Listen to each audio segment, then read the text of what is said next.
Good day, ladies and gentlemen. Welcome to another video na sasagot sa inyong mga G-Loan katanungan.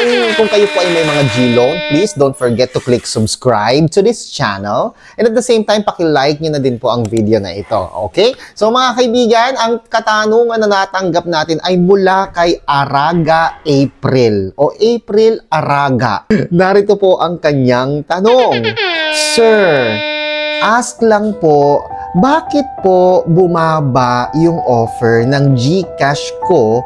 Nagbayad naman po ako ng mas maaga sa due date. First loan ko po, 3,000. Tapos, may dumaan sa may ilaw. Tapos, nabayaran ko po 2 months instead na 6 months. Tapos, second G-loan offer ko, 1,500 na lang. Nakakadismaya. Alam mo ba ang sagot doon? Alam mo? Ay nako, kung alam mo ang sagot dyan, ladies and gentlemen, paki-comment down below kung alam mo ang sagot dyan sa kanyang katanungan.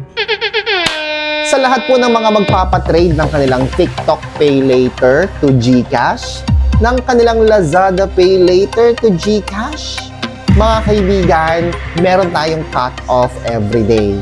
11 AM, dapat na i-place order nyo na yan sa aking TikTok shop at sa Lazada shop. So ngayon, balikan natin ang kasagutan sa katanungan ni Araga April. Simple lang ang sagot.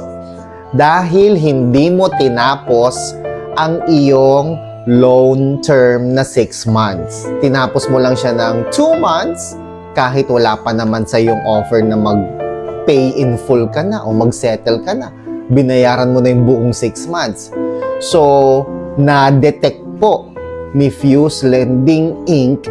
na ikaw ay may balak lang magpataas ng G-loan offer.